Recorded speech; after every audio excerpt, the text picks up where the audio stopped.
Сайн бацгаана уу? Намайг Бацаргийн Шагч гэдэг Ардын Дотрийн сан компани санхүү хөрөнгө оруулалтын газрын захирлаар ажиллаад 2 жил 1 сар болж байна. Хөдөлмөрийн гараага MSS Group-ийн Анангой фарм компаниас санхүү шинжээжээр эхэлж байсан. Худалдааны салбарт жил гараад ирсний дараагаар санхүү хөрөнгө оруулалтын салбарт ажиллахаар шийдээд ард санхүүгийн нийтлэл хувьцаат компанид санхүү шинжээжээр ажилд орж исэн.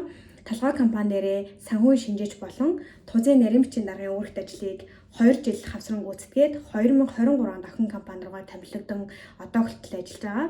Боловсролын хувьд 2015 онд санхүү эдийн засгийн сургуулийн SSA хөтөлбөрт эсэж Лондонд төгссөн SSA буюу олон улсын мэргэсэн нэгтлэн бод цолтой, CFA буюу олон улсын итгэмжлэгдсэн санхүү шинжээч цол авахар 1-р түвшний шалгалтад амжилтад авсан байгаа. 26 онд 20-р түвшний шалгалтаа өгнө. Чөлөө цагаараа сурсан мэдсэн үтсэн харснаа бусдад хуваалцах дуртай.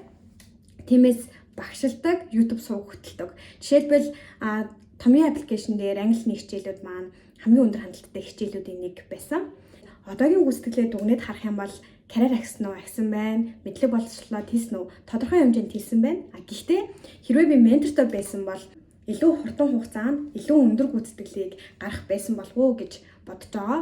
Хоёрт нь гээд хийх хүсэж байгаа их зүйл байгаа боловч бүгдийг нь нэгэн жиг тууштайгаар авч чадахгүй байгаа. Тэгэхээр ментортойгоо зөвлөлдөөд илүү ухаалаг гаргалгаа гарах болов уу гэж найдаж байгаа. Мөн одоогоор яг ингээд тухтай бүстэй гаццсан. Тэгээд живрээд байгаа юм шиг мэдрэмж төрөөд байгаа. Уул надад өнөөс жилөө потенциал байгаа гэж итгэж байгаа. Тэгэхээр өөрийгөө тултал сормоор байна. Яагаад YPG вэ гэхээр хүсэл эрмэлзэлтэй зорилготой залуусын дунд орж өөрийн хувь нэмрийг оруулахыг хүсэж байгаа. Мөн урт хугацаанд YPG-ийн ментор нь би өөрөө байхыг үгүйсгэхгүй. Тэгээд залууст оюуны хөрөнгө оруулалт хийж байгаа та бүхэнд баярлалаа. Иргэн уулзлаа. Түр баяртай.